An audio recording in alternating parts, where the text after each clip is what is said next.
applied for JET. I got applied rejected. for JET? You got rejected for JET? I got rejected Holy 2 times. crap. What, Yes. twice? How do you transition to becoming a singer in Japan? How does that You work? can go register with a freelance agency, but DM is much better.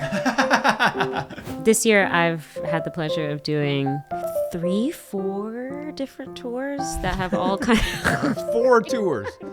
But of How course, are you they're all intact? different lengths. So I also help run this community space in Tokyo called What? Nam Nam Space. Are there like 3 of you or something? Like one's on tour and one's at the I Nam know. Nam space? Or like how does this even...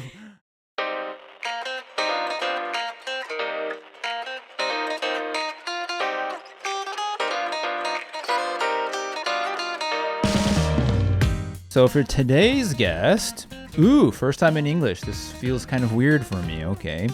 Singer-songwriter Chloe. Hello! Hello, yes. Very cool to have you on. So first Repods, you were calling it beta. I don't, it's kind of a sad word. I don't like beta. I like pilot better. Yeah, let's go with pilot. Let's go with pilot. Yeah. So first Repods in English. Very cool to have you on. Thank you so much. I know you're a very busy person all over Japan. No, singing, thank you. Thank you so much for the And to invitation. have you, and actually your pet, that's pretty cool. Yes, and dog. And dog. That's the chief dog officer roaming around. We wanted to meet your dog, Hinako-chan, but not feeling good. Right. A bit of some stomach issues, so I wanted to Stomach spare you guys. So, first, I just like a brief introduction. We do this about a minute. However you introduce yourself, usually I'll get that, and then we'll jump right in. Ooh. Let's see. Elevator pitch. Hello, everyone. I am Chloe. I also use my full name, Chloe Kipple. I'm a singer-songwriter here in Tokyo, Japan. I am 30 years old. Oh, age. Interesting. Very last person gave us her age too. Interesting. Mr. Hosoda, the CEO of one of the biggest wagashi companies, was like, I'm 52. It's like, whoa, so you just come out with your name. Okay. So I love that word. Yeah, we could just be 30 years transparent about old. it. Yes. Goodness, for an intro, what do I say? I guess you don't have to do intros often, huh? I really don't. Yeah. It's just like my Instagram bio. Yeah, exactly. That's it. I am also a vocal arranger. I support many major Japanese artists. Yes. Ranging from pop to rock to jazz to techno, you name it. I should probably say where I'm from. Yes. I'm from Nashville, Tennessee, USA. Woo! Yeah, Music City. Music City, which is also a cool story. We'll get into that too, but yeah. So, this series, like the original Repods, we do a lot of, podcast times how do we bring sort of more of an interesting social aspect into the podcasting world in Japan, which isn't that big yet, especially video podcasts aren't that big. And so that was something we wanted to try to do. And then, of course, our company where we work with art, media, entertainment. How do you combine that with tangible social action and actually create projects where people start, acting, doing things differently, thinking things in a different way, more of an interesting way. And it's really cool that we have you on your first time because you come from, your background's very interesting, how you got to Japan, even how you started, and then, you being who you are in Japan. We'd like to hear a lot about that. So I thought this would be a very cool first guest, especially for the English side. Thanks. And it's wonderful to have you. So I was talking with sort of we're going to have like an English speaking team behind the English side. And when we were talking about like core questions we could ask. And one that was actually very cool and one we want to actually get to is, how did you actually get here? And not in like the superficial way, but like more like the core, and because I think being like, I'm half Japanese, my mother's Japanese. Like I was coming here in the summers from when I was a kid living in Portland, Oregon. Like that is imaginable. But there are a lot of people now in Japan who have come here for various reasons. They've made a profession. They're not only just made a profession, they're exceeding in their professions. And in a country that is 98% Japanese, you have to be able to speak at least a certain level of Japanese to be, assimilated, integrated into the culture here. And the people who are doing so desu yo. So yeah, you want to get to that. So first question, how did you get here? Okay. I was lucky enough in Nashville to have a sister school exchange with my high school program. So I spent I was going to say a summer, but no, it was only 10 days. 10 days? Kobe. Okay. Or more specifically, Nishinomiya. Uh-huh. And the sister school was Kansei Gakuin Koko. Oh. Yes, Maro. I love Kansei Gakuin. Is it okay to leave it open? Yeah, we can. You can go outside? You can go out and in. Mm-hmm. All right. That's right. Open doors. No borders. I like it. So, yes, that's what brought me over here the first time. And I completely fell in love with Japan my first visit. So actually, even just getting to that, yeah. Was it like, why did you decide to do those first 10 days? Okay, yeah. So I was introduced to Japanese culture via my childhood best friend, who was actually Korean American. But she shared with me some Hayao Miyazaki movies. Oh, the and Ghibli. Then, yeah, the Ghibli. Yes, the Ghibli route. That's one of them. And then I also kind of stumbled upon like Visual Kei music on YouTube. Oh, okay. And I was watching anime. So, they're the popular culture route. Yes, I was definitely a weeb. Which used to be not of a like something we didn't like when I was a high schooler in the US. Like that was not something people could really openly come out with. Yeah, for real. And now, how the turns have tables. Yes, now you have NBA players and rappers, turning their Lamborghinis Megan into Thee Stallion, Weedmobiles. Thank you for paving the way for us. But okay, Awkward little black girls. Okay. But yes, so that opened the door. And then I kind of heard that my school had an exchange program in Japan, but it was kind of like dormant for like a good 10 years, I want to say. And so I kind of had to rekindle the relations. Oh, so you actually were doing rekindling relations of your school's exchange program. Okay, yeah. See, this is where this is elite. This is elite right here. No. But I did, of course, have some help. And I was lucky enough as well that my dad, who's also in the music business, was a frequent visitor of Japan with his group. So they actually, my dad is a part of a jazz a cappella group called Take Six. And they have been welcomed here in Japan ever since the 90s, since before I was born. Mm-hmm. And for a while, they were coming back every year, and they had like, yeah, that's one popular group. They did like a commercial for Mitsubishi, I think, and then that's when it kind of popped up. But they had like a very core fan group, as fan groups work here in Japan, which very loyal. And yeah, they kept coming back, and so he would always bring omiyage and souvenirs. I also grew an interest in Japan that way. Interesting. So you actually had that like initial touch point there too. So yes. You really had the souvenir part probably, then that combined with sort of the Ghibli and then the, yes, exactly, the Visual Kei sort of like exponentially grows because, yeah, right. And so some fans of my dad heard that I was trying to put this exchange program back together. And so they offered to assist, and they actually helped us. When we first arrived in Japan, we stayed in the Olympic Village, and we slept there, I think, for maybe 1 or 2 nights. And you mean the one in like Sangubashi, Yoyogi? I think so. Yeah. This was back in like 2013. Yeah. So yeah, because that one has open places for students. Okay, that would make sense. Yeah. So truly, it took a village, and we were able to put that trip together. Cool. Mm-hmm. Okay, so that's high school. Yeah, that's high school. Then university too? University as well. I studied Japanese language, and that same school that I visited in high school, I was able to put together my own teaching internship program. I went there in the summer, spent a couple months. Didn't have enough time to do a full-blown study abroad program. But once I graduated, I knew the first thing I wanted to do was to live in Japan. Huh. Interesting. And so how did you make that happen? Well, I applied for JET. I got rejected. You got rejected for JET? I got rejected Holy 2 times. Crap. What? Yes. Twice?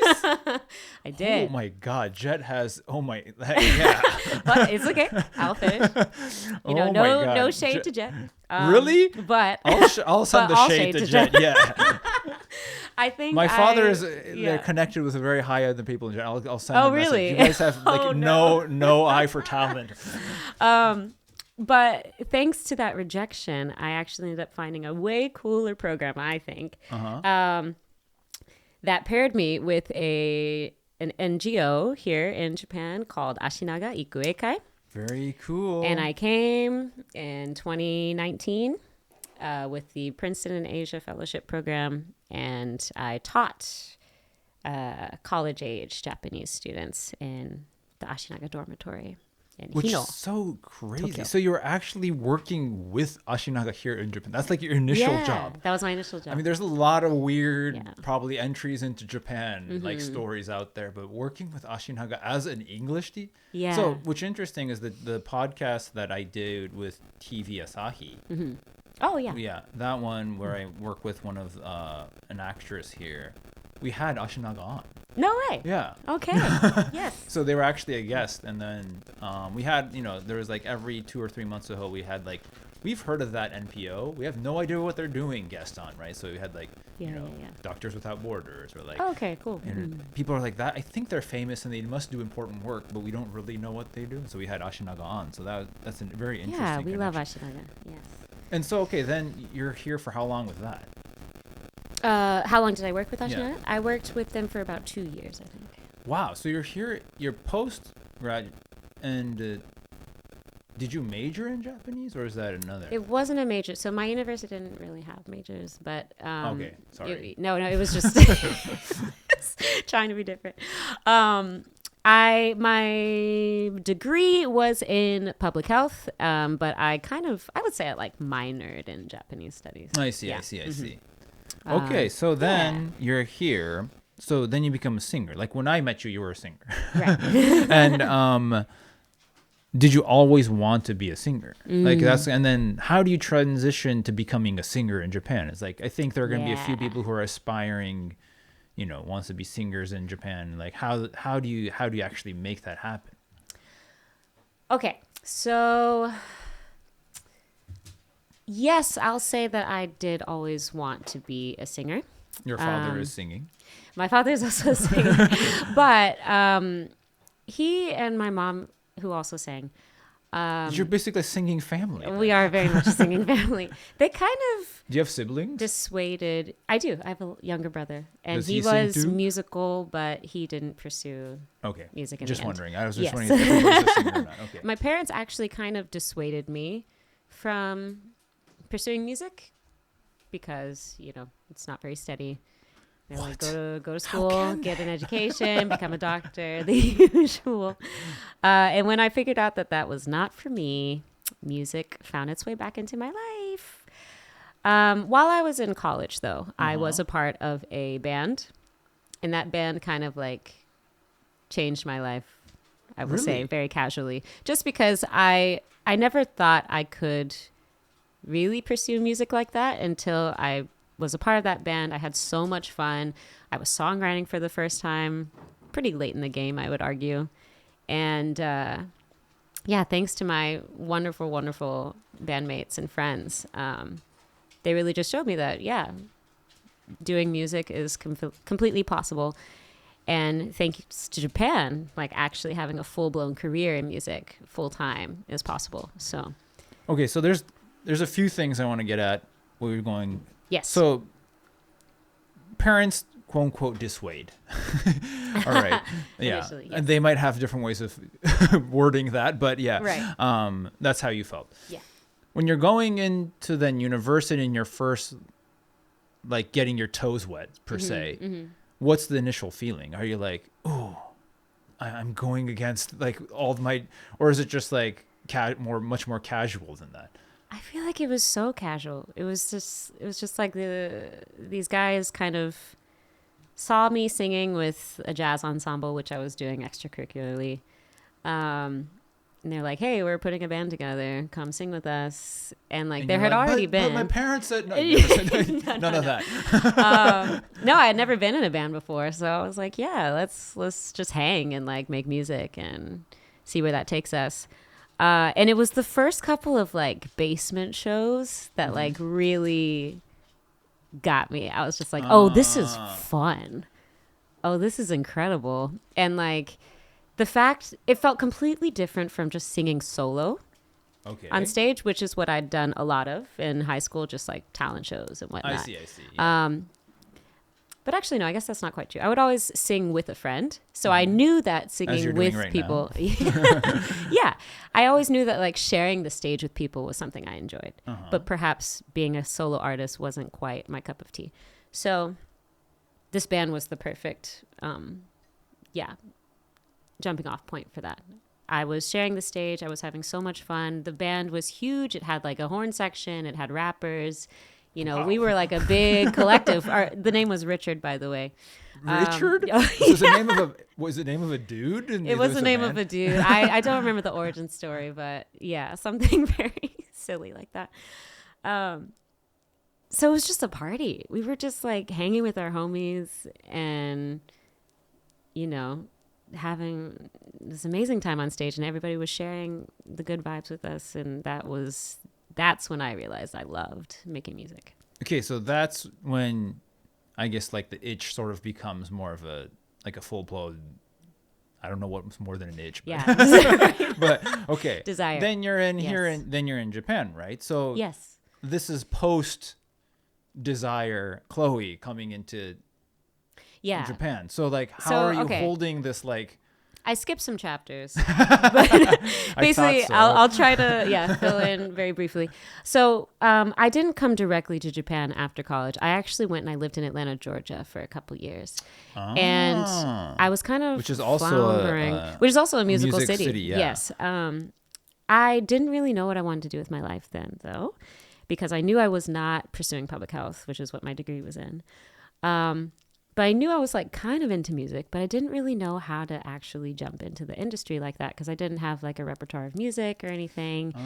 And so I was like, okay, let me just go to this really bustling cosmopolitan city in the South that is also big for music. That's not too far from home, but it's far enough that I feel like I'm starting afresh. Yes. And I was there. I was living with my partner at the time, and I found a couple of scenes, but nothing I could really get my footing in yet. So I still had that itch. I would say it's still an itch at this point. And I kind of started songwriting a bit on my own. But it wasn't until I got to Japan that those songs actually came to fruition. Okay, so now you're getting the Japan side of this here. Yes. So itch turns into desire turns into actual something concrete, right? And how does basically Japan come into play with this? Because again, we're in a country, for example, if it's like, I guess there are various actually ways of looking about it. Like Japan actually has a very, very strong sort of passion for Black music, which is interestingly enough, like there's all the stories of like the Herbie Hancocks of like in the 60s and 70s, they like all come play in Japan. It's like, so true. This is like the one country where I just walk down the street and everybody's like, yo, I love, what you're doing. And like, I don't have to feel the race card within it. Right. And, Japan, we've talked about this a lot with people who are in various industries, has this very interesting sort of background of large acceptance towards basically almost any culture, as you can see in like anime and manga, where they create fiction of like every single culture, right? Even though they're it's what we talk about with people in the manga and anime industry. It's just one of the most fascinating things. Like, how can you come from such a mono-ethnic background and like make something like Free Ren, which is like everything's German, or then you make stories like which is like the Chinese, 2,000 years ago Chinese from stories from back in China. And then you also have like Midwestern American stories and stuff, and they just all make it into their own content, right? So I think there is this interesting acceptance there, but at the same time, there's the language barrier. Right. Of course, like singing in Japanese is probably very different from singing in English. Yes, especially it is. with all these different basically types of genres. How do you create sort of your background and something concrete in Japan? I think this isn't actually just unique to Japan, but I think it was really just meeting the right people at the right time. Oh. And so I was able, okay, so there's an element of that. And then also, I would say that the like jazz jam session scene, not even just jazz, but just like jam session scene here in Tokyo is also a really nice place to network and to feel. Well, I'd like to hear more about that. Yeah. Or just like to find community. And so thanks to that, to those jam sessions, I was able to meet some really great musicians who were also pretty international, who spoke English a bit, spent some time in New York. And we eventually formed a band together. And it was through that first band that I was able to experience a lot of live performing here in Japan. And I think once I started performing with those guys and writing music with them, a lot of other doors began to open, such as commercial singing. So that's and one part. Singing for video games and anime. Like all of these things kind of came out of Okay, I want to hear more about that. just showing my face in the scene basically. But it definitely started from the jam sessions. Interesting. I want to hear, I think commercial singing is something that probably not everybody's familiar with. Yeah. So could you like explain, and then you said anime, like what is this? Like, so what do you actually, Okay, so what actually goes within this process? Yeah. So basically, well, I did have a senpai as well, like someone who I saw was a Black American who was singing in Japan. And I found them on social media. Or I found her, and I actually reached out to her and I asked for advice. I see. So she also a good thing to do. Also a great thing to do. Doesn't have to be any culture. Always find your senpai. Yes. So I reached out to her, and she gave me a couple of agencies actually that represent foreign talent and specifically hire talent for commercial singing as well. So what is commercial singing? Okay, what is commercial singing?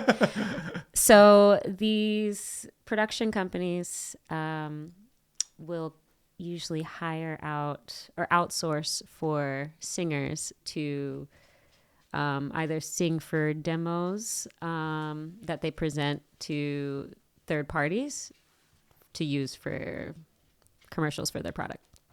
But does every commercial have, does it have to have a song, these commercials, or is it like? So these are commercials with songs. Yes. Can you like give us an example of? Okay, so I did a commercial for. Let me think. Oh, that was. Can someone click on a YouTube link and be like, "Oh, this is like commercial singing"? Yeah, I did a car commercial recently. Car commercial. I don't think everybody equates car commercials with singing though.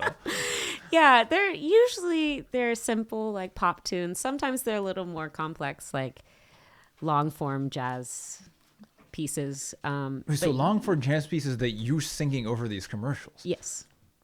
Are they originals or are they covers? They're originals usually. What? Yeah, but like any sort of like commercial jingle that's like not a cover of a major song, like that's usually the process. Like somebody has to produce that song. Yeah, that song, and then they hire a singer to sing it, or the singer will write lyrics to it. So is it in many cases very like commercials, like let's eat Doritos, they're really cool, like that kind of thing? Or yep, that's very common. I see. But a couple. But it's not really a song. That's more just like It's like a jingle. Yeah. But sometimes I've been able to do cooler ones. Like, there was this. I think they're like an apartment agency, and the name is Atlas. And we were able to do this really nice a cappella jazz like original piece. Wow. And like I wasn't the composer. Someone who I really admire, Kotetsu, he was the composer for that one, and oh my gosh, it was so gorgeous. It's actually on my Instagram, so you can see it. All right, so everybody check out the gram to see sometimes acapella singing for real estate agency. Real estate, yeah. Yeah, I mean, I guess this is what makes Japan interesting in many ways. The Japanese commercial scene, there's many YouTube compilations of foreigners being like, what is this? Like, commercials in Japan are so interesting. I guess now you're part of the crowd creating it. That's right. And then there's also like anime singing too. Yes, that's right. So it's really just about putting yourself out there. And a lot of these jobs I got via DM on Instagram. So how does that work? You can go a little more towards the formal route and like register with a freelance agency, but DM is much better. Secret is out. You get more money. Secret sauce is out. No, but man. it's yeah, it could be just as casual as that. And then through experience, I've understood like, okay, I need to make sure I get my terms in order, and now I actually have management to represent me as well, so they can negotiate on my behalf. I mean, you're not doing tours all over Japan, I don't think, just through DM. I mean, maybe it happens, I don't know, but well, that was more word of mouth actually. Yeah. And then of course there's word of mouth. I mean, I've heard you sing many a time now. And I've realized, yes, like if you hear her sing once, you're like, yes, I want this person on my team. And then that's way. So yeah, that's very, but even DMing, that's fascinating. Yeah, I see. Yeah. So now you're touring, obviously crazy that you were touring with Okuda Tamio. That's very cool. Yeah. One of the OGs I've met him once and he's super cool. Obviously someone like I who does a lot of R&B. Mm-hmm. What is it like? What is your life like? So the daily, I don't know if daily is a weird word, more like the weekly, monthly Chloe now in Japan. Well, this year has looked a lot different than last year or the year before that. So it continues to change, but at least with touring as my main source of work right now, my rhythm kind of looks like going out to different cities on the weekend, and then coming back during the weekday to kind of rest and recoup. So that's a very oversimplification, but this year I've had the pleasure of doing 3-4 different tours that have all kind of 4 tours. But of course they're all different lengths. They're all different lengths. I know it sounds like a lot. How many hotel beds have you been sleeping in? A lot. A whole lot of hotels. Yeah, but the cool thing about touring in Japan that I think not that far. Everything is exactly. It's not that far. You have the Shinkansen, which is honestly much better than the flight. Goated. We do fly occasionally, but the Shinkansen absolutely. And the dates are just way more spread out. Mm-hmm. I guess there's just less cities overall compared to the United States, which is also just you can come back and go. Like if you're in Nashville you can come back and then you're go. going to Atlanta, like you don't want to fly back to Los Angeles, then fly back out to like Washington D.C. next. You're doing that entire trip. You're doing it all in one stint. If you're in Florida, then you're not. Miami, you're not like Miami, Seattle is like. No fucking. Oh my god, yeah. Right, kind of a thing. Whereas in Japan, you can come back to Tokyo and go back to Sendai, and then come back and go back to Yamagata. Those are like an hour and a half Shinkansen. You get it. Yeah. Yep. So that's the rhythm, and I think that has both its pros and cons. Sometimes with the tours being so spread out, I do kind of wish like, okay, I'm ready for this to end. But not this song again. You're going to sing this 6 months later. But I know that's a really privileged thing to say. Yeah. No, but I just think that there's pros and cons to both. I've really enjoyed being on the road. I love getting to see so much of Japan. And for work to be able to take me there. I don't always get a lot of time to actually sightsee. Yeah, that's what so that's the one. People who are on tour say, Yeah. I think even Coldplay was saying that. Yeah, Coldplay. Why would they not have enough time? I heard from the insiders, but yeah. They're just too old, I guess, when they're sleeping in their hotels. Never mind. I always enjoy trying to find like local coffee shops, local food, local boutiques, so that's always a really good time. And if I'm lucky enough to also have a team that's really warm and everybody's like gets along, then of course that makes the experience even more fun. The social posts seem like you're getting along. Yeah, we are. I hope those really... aren't just not for the. Yeah, no, I've had my share of jobs where not everyone is the closest, but then I've also had other jobs where everyone's like true. Super tight. So like it's I think with every creative field, like when you're like film sets, theater productions, obviously tours for music. It's such a variety in terms of like. It is. It's sometimes everybody's just like, "Yep, I'm here for work. Get me paid." And other times just like, "Fam" at the end. Right. Exactly. Or like, "Tell me your life story." Eating at the local okonomiyaki shop together, right? And it's like. Yeah, but it truly. Oh my gosh, it makes the experience so much better when you are tight like that. So. Yeah. So I mean, going along with that, like. What is the most like exciting part of being, say, a singer right now? Not just in Japan, but maybe in general. Most exciting.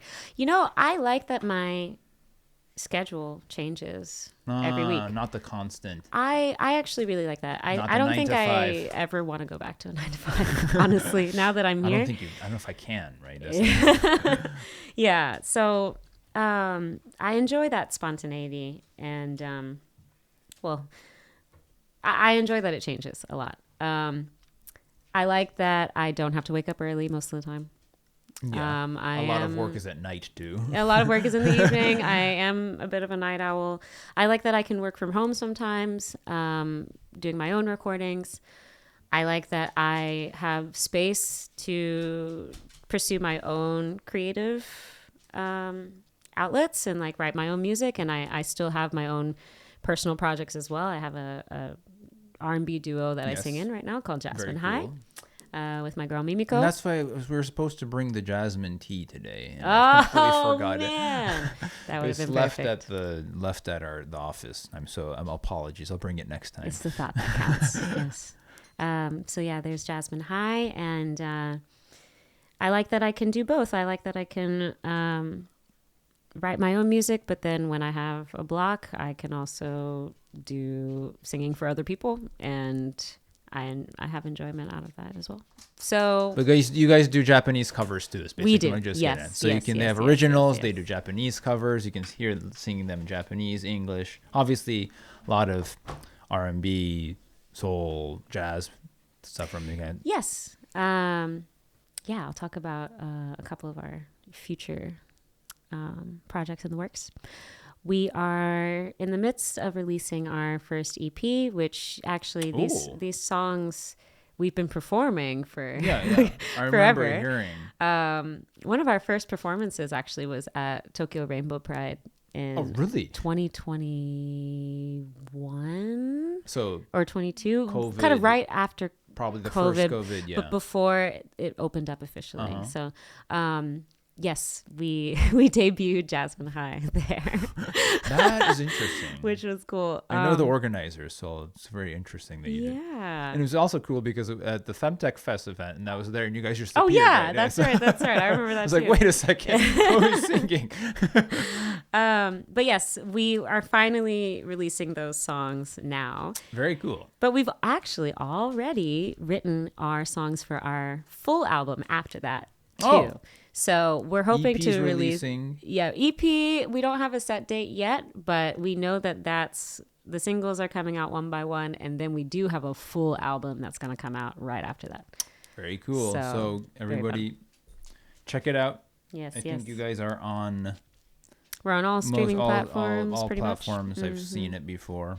I looked them up. Very cool. Thank you. You guys have a very cool asha, as they say in Japanese. Artist asha. Asha, arigatou gozaimasu. I like the hair from that one. That's pretty cool. Oh yeah, thank you.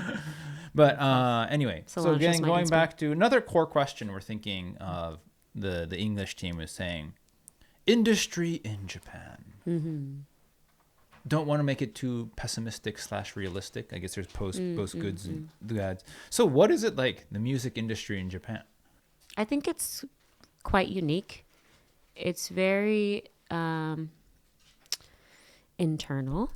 I would say, just because Japan's music is very much for Japan. I don't think they have as much reach outside quite yet. Although some of these, except for anime, right? Exactly. Except for anime, that's pretty much their main way of getting music out. Anime and video games. Yeah. Which is also how I discovered Japanese music. So I guess, it just goes in. Yeah. line. But hopefully that will change gradually. So I think that can be challenging, but at the same time, I think it's worked in my favor. So I do a lot of Black music here, but I also do things that may not be considered Black music. I think that because of Japan's appreciation for Black music, as soon as a new Black artist hits the scene, they're like very hungry and like ready to integrate this Black artist in the Japanese scene, if that kind of makes sense. Yes. So okay, I'm gonna let you talk. I have a few questions. Yes, regarding totally. This, but... So, and this is in particular for support as a support musician, right? We're definitely not at that point where I think a Black artist could actually be their own front act in Japan yet. We have them, the like Chris Harts. We have the Chris Harts, which, and the Jeros of the world. And of course they have but I think it's interesting because they have to do Japanese music, right? They can't do like their own music that they are bringing over, for example. That's true. That's true. It has to be for a Japanese audience, which I understand that. Yeah. But yes, so back to my point about being a support musician. For like Japanese R&B artists, for example, I think they find it really valuable to have Black musicians on stage with them. Sometimes I would argue that it's only for the visual. Oh, really? Yeah. And not for the authenticity. Not for the authenticity. So sometimes, that's in the worst case though, right? But I'm not gonna front and be like, yo, this is like a totally those guys are squeaky clean process. Like, no, like they're definitely taking advantage sometimes. I see, so there's an element of that too, which I've had to come to terms with, Really? Oh. Yeah, where I'm just like, okay, I'm definitely being tokenized, but also I'm getting the bag and I'm able to make a career here. So like, I'll take the L. It feels like there's the authenticity, just because like when you look at even just the average Japanese artist, like their English levels are just when I was a kid coming here and you had like a Japanese artist singing in English, like it was indecipherable. Like I'd play, I mean, I don't want to be, selecting anyone out, like putting them on a dime or anything, but like I'd be playing these songs in front of like my friends in the US and they'd just be like laughing because they're like, what? I don't even know what's going on here. But like now, I don't know if they're all going to like pronunciation school or anything, but it's just like there's the mindset of like singing in English or working with sort of probably foreign artists / producers is just on like a different mindset, it feels like. So I think that's good. Yeah. I would hope that it continues to go that route. Just because like from what I could gather listening to Japanese music back in high school, it was always just like, okay, the English, like it's kind of just sprinkled in. Yeah. The cool few words. As the cool few words. But now they're actually like taking the time to learn the language. That's something that I appreciate as an international person coming in. And there was a funny story. I think Shino was saying, like basically working, was saying she'd hear all these English songs and she wouldn't know what they meant, but she just like follow along the words. Right. The occasional word she just like spit out when she was a child, like a girl in Japan, in the rural areas, and be like, never even just like realize that was like an actual English word. It's just like phonetics, right? It's just phonetics. Yeah. And like cool sounding, phonetics is basically what's coming out of the mouths. And and then when you grow up and you're learning, like, that actually meant something. Yeah, totally. I see. So there is that, but I think that can go along with another really cool aspect that you were saying is, could you actually make it so a city? It doesn't just even have to be Tokyo, but the country of Japan in general, like but let's just say Tokyo because it's the largest city. could actually be a hub for global music to come out in forms of basically what you're saying, right? It's not just, say, maybe not just black artists, but even just foreign artists in general having to come in Japan and to sing to this crowd, but like being able to create music. Of course, you have to appease at least a certain level to the local population, right, because that's just part of being somewhere. Right. But in the future, like that could be like what you're doing right now with Jasmine High, be like, yeah, we're supporting artists, but we create our music and people are like, oh, this is cool. We're in the age of Apple Music and Spotify. It's like, or YouTube, right? Like you can get found anywhere and be like, where are they based? Or we're just based in Tokyo, like kind of a thing. Like that you think is possible and is a goal. Definitely a goal. I do want to help expand the idea of what kind of music comes out of Japan. And I'm really happy to be working with Mimiko and Jasmine High in that regard. And even the band that I was a part of before this, my band was called Pajaumi, and there was 5 of us, and I was the only foreigner per se. The rest were Japanese, and we in that band as well, we were singing in both Japanese and English, but we all kind of had a very global appreciation for different genres. And I think Jasmine High is a little more R&B pop, whereas Pajaumi was a little more experimental jazz. I see.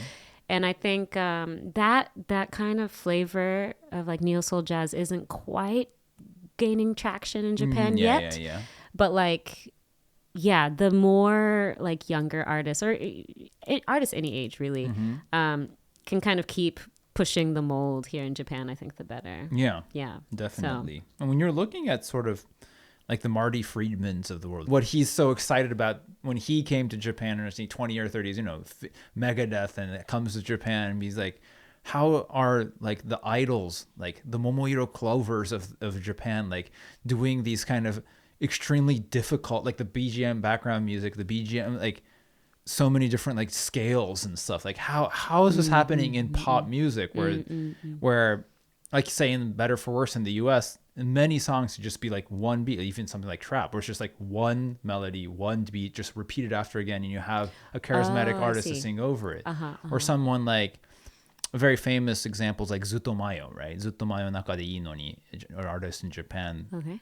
And then basically she is undercover, she doesn't have her face out, like the main girl, but the band like slowly changes behind her, and so basically like the most professional musicians you could ever, like the bass lines are like, the best bassist, YouTube bassists of like on the internet are like trying to cover him, like how are they like why do you have this bass line in a pop song? It's like that kind of stuff has always existed and sort of brought, I don't know, excitement to like the foreign crowd who's come to Japan. Someone like even like like Weezer, like that. Like because he married a Japanese person. That's right. So Rivers Cuomo, right? Like these, you see an influx of it and coming and seeing the potential of it. Now, how do you sort of export it back? And actually, what's really interesting is the anime side of it. You actually have a portal now. If you could actually like integrate, make like a a cross sector of that, where you're having global music going into there's I mean, I don't want to call out names, right? There is the Sony aspect of it, because a lot of everything is created by Aniplex, then goes up to Sony Music, goes up to so you have a lot of you have to be a Sony artist to be in a lot of these things, so there is that part of it, right? But if you can get past that, you could have a lot of sort of more global oriented or global visioned artists creating music for, say, anime, and then that gets exported out, and then you have a starting point, which is just, I think, a really cool project idea to start out with. And that's low-key one of my goals with being here. I think I knew that I wanted to either sing a big anime or video game opening that would thus get exported back out, and then everybody back like, wait a to second. Full circle, like performing at the anime cons I used to attend in high school, the one that you were attending, now you're going to be attending the other, they're going to be invited as a guest. But speaking of, that era, I guess like I perform a lot with Sugizo, who is this rock legend, here in Japan. He was a member of X Japan as well as still a member of Luna C. Yes. And just Very one of legendary. the Visual Kei An masters. amazing man, because he's also does a lot of work with UNHCR and does a lot of work with refugees. He cares a lot about global health, global politics, and standing up for those who are marginalized. Yeah. And that's also something that really drew me to him, because I don't think a lot of artists here are outspoken about their beliefs or political alignments or anything like that. But it seems like he, even though it's very simple, he is pretty adamant about it in his shows. And very, very cool. I think that really makes him stand out. Really hoping to take his music on more of a global scale again. Kind of the music he's creating now. That's fascinating. Actually. Yeah, he's such an interesting person. He's had many different eras, right? So I'm a part of his current solo project, which is called the Cosmic Dance Sextet. What? Right? Which, let me explain. He kind of meshes Wait a second, like techno, can we kind just of go like word by house. word here? Yeah. So we have cosmic. So cosmic, okay. Sextet has to be 6 people. 6 people, and right. Then so you're doing dance? It's not a 6-person dance because it's like dance music. That's music. Yeah, okay. yeah. It's like kind of trance techno beats, and then he's adding noise like guitar and violin. And then I'm adding like kind of these powerful soul vocals. So that is a la like house disco kind of in my mind. Wow. And then he also kind of brings in like bossa nova occasionally. Like this is truly a global man. Like, let me tell you. Speaking of dance, I guess it's every form of dance. You're currently okay. Right? Bossa nova. And cosmic, because we're really just doing otherworldly shit. You know what I mean? I see. So yeah, it's such a fun time. And I feel like so many different crowds would enjoy it. So I really hope that it can reach more global stages. Is this out already? I want to listen to it. Oh, this is just, I don't think there's a particular record that's out, but this is the act that he does with his band. So these are his like Cosmic performances. Dance Sextet. I think this is on and our, we our have drive home. We're going to be listening to this. Yeah, sure. And there's an upcoming tour for this group, and I think it's 4 shows. So wow. Yep. Very cool. For December. Look at this. Boom, boom. All right. So I guess we're starting to get to the end. It's too bad. 1 hour goes by very quickly when you're doing this show. Mm-hmm. We've also had many conversations in the past, which has been fun, and we dipped into a few of them and others. I guess there's 2 things I wanted to get to at the end. There's the sort of the social aspect of it, because it is part of our program. Mm-hmm. You actually joined one of our tests. That was actually really a pilot. The Re-Karaoke.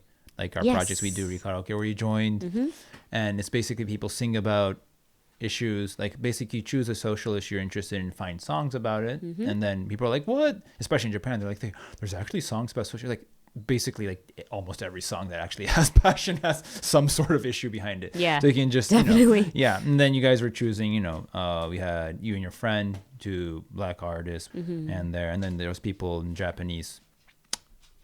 Younger kids thinking about all like the poverty in Japan. There's some of that too, people. And so that was a really cool thing. If there's some things that you want to talk about in Japan that you're interested in terms of issue wise, or finally with what has sort of exceeded. This is a core question we're trying to ask. What's something that exceeded your expectations? Like there's some things that like you never would have imagined that. Say if you're looking at 24-year-old Chloe and be like, yo, like Japan, this is what, it's made me as I am right now and has brought to me. And final sort of 2 points I'd like to talk about. Okay. I think that something I was concerned about with beginning my music career here was that I didn't have enough experience or like credentials. Mm-hmm. This is coming from Atlanta, where there's a lot of people with a lot of credentials. Yeah, but like, for example, I never really formally studied music. Yeah. And my theory knowledge is very minimal. So, I was always singing since I was young, but I didn't really have like formal education. So I know that in the States, for example, it's a really huge asset if you do have those things, because sometimes you can't get hired for stuff unless you can sight read and, but I think just the accessibility of a lot of opportunities here really exceeded my expectations in a good way. So like I was able to, jump into all of these different aspects of vocalist work here in Japan. And I didn't necessarily need to have a degree to show it. So that was really nice. So exceeded as in, did you have any expectations? Well, I guess I had the expectations of what would be necessary in the States. I see. So that was like my only so framework. Like the de facto standard is basically just there. It's different. Right. I'd say the standard's different. Very cool. Very interesting. And then per your other question. No. Is there something, I mean, we're Social transitioning issues, to the end. right? It could be with any projects you'd like to work on, or like any ideas, any things that, or just even future things that you're thinking about. Any of this is fine. So I also help run this community space in Tokyo called Nom Nom Space. Nom Nom Space. And we are all these things that come out of your mouth, man. Very, very, man. We are. Are there like 3 of you or something? Like one's on tour and one's at the Nom Nom Space, or like how does this even?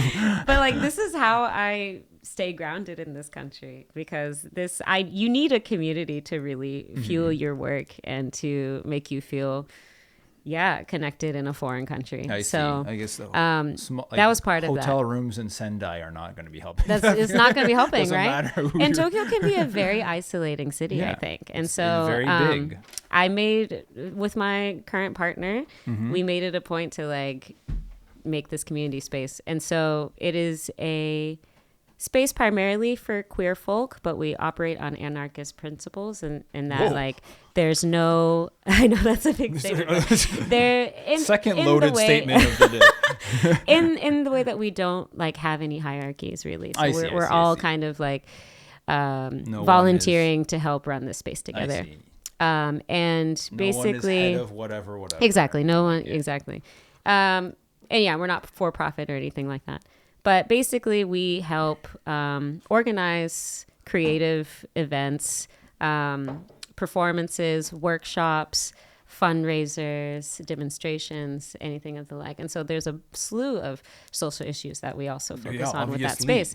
But something that I would kind of like to see in the future is to be able to put together like some sort of music festival that is also connected with some local farms and basically, be able to kind of create that space that is accepting towards immigrants and LGBTQ and is probably fundraising for a particular cause, and to also integrate artists that are both local and from overseas. And so I think Nom Nom could be a huge part of that. That sounds like it should be done. Yes. Let's work on this. This is very cool. There's a bunch of artists that would be great for this. I think we can get you connected. I mean, you're probably already connected, but I think it's very cool. Let's build more coalitions. Very cool. Thank you so much. Thank you. Very exciting pilot, Sharp One, whatever you want to call it, first episode. I'm glad you were here as a guest. We'll be listening to some either Cosmic Dance Sextet. What a name. I just want to say it now. I know. I don't know if it's like, speaking of phonetics, just like the way it sounds is amazing. I know. Visual Kei. On the way, that's true. Very Visual Kei. I guess Sugizo is Sugizo at heart. Yep. So singer-songwriter Chloe, thanks for having us here at your place. Yeah. Thank you so much for coming. And looking forward to doing more stuff in the future. Likewise. Thank you. Yay, thank you. Waving at all the cameras.